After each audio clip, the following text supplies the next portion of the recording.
Concussions have become a major topic at all levels of sports lately. Some high schools have shut down their football program because of the number of concussions their athletes are receiving. The National Football League has taken a huge notice on the problem as well, donating $30 million to the National Institute of Health for research to finding a way to keep the most important part of the human body, the brain, running efficiently. All concussions should be considered serious, although most cause symptoms that last a short time. However, repeated concussions take longer to resolve and may risk permanent neurological damage. A concussion is considered a minor traumatic brain injury. However, the long-lasting effects are everything but minor. First off, I'll inform you on what a concussion is and what happens to the brain when a concussion occurs. In an article from April 2014, the Mayo Clinic staff classified a concussion as a traumatic brain injury that alters the way the brain functions. A group of doctors, Luke Essel, Sarah Fields, Christy Collins, Randall Dick, and Don Cornstalk, said the following is what happens to a brain when a concussion occurs. The brain basically floats inside the skull and is surrounded by cerebral spinal fluid, which acts as a shock absorber for minor impacts. When the brain moves rapidly inside the skull, a concussion has technically occurred. A common scenario that can lead to a concussion is a direct blow to the head or a whiplash effect to the body. The impact rapidly accelerates the head, causing the brain to strike the inner skull.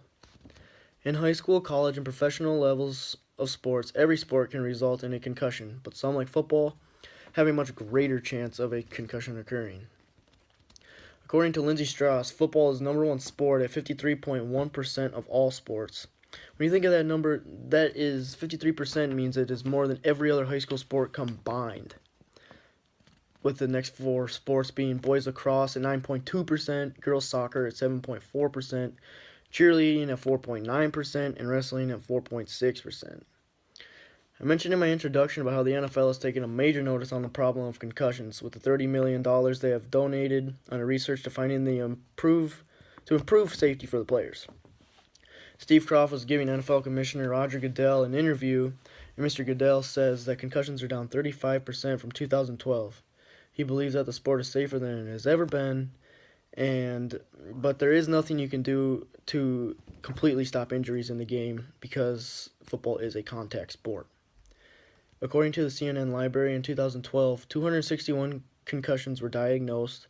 That number dropped to 229 in 2013, and that number dropped even further in 2014 to 202 concussions. My next main point on this informative essay is the symptoms of a concussion.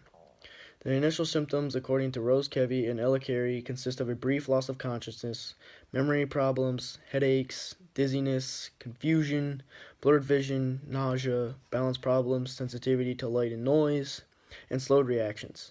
Again, according to these same two ladies, during the recovery period after a concussion, you can experience irritability, difficulty concentrating, still sensitivity to light or noise, and mild headaches.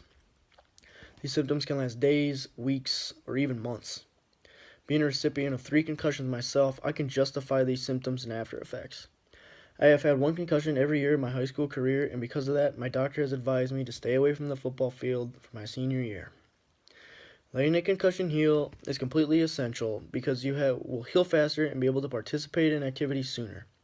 I made this decision to continue to go to school, play on my phone, watch TV, play basketball, and work out after my 3rd concussion, and those were not things I should have done.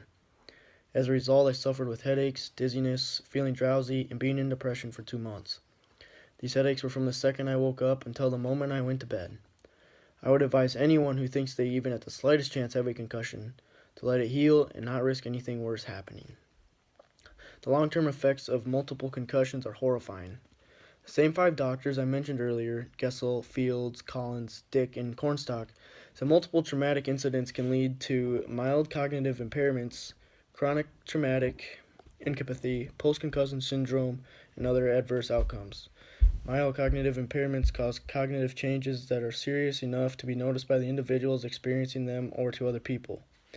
But these changes are not severe enough to interfere with daily life or independent functions. Chronic traumatic incapacity leads to difficulties thinking, emotion, and behaviors that do not become noticeable until many years later. Some of the changes the brain experiences can be seen through brain imaging, but diagnosis at this time can only be made on inspection of death. Post-concussion syndrome is a complex disorder in which various symptoms occur, such as headaches and dizziness that last for weeks and sometimes months after the injury, the concussion. According to Dr. Kevin Guswekis, who has been researching the link between football and the brain at the University of North Carolina for more than a decade, players are 5 times more susceptible to developing dementia later in life if they have sustained 3 or more concussions. That is a very scary number for myself. To conclude this speech, I must say concussions should not be taken lightly, and they are a very serious injury. With the current research currently underway, we can only hope that the numbers of concussions at all levels of sports can continue to decline. A concussion is considered a minor traumatic brain injury. However, the long-lasting effects are everything but minor.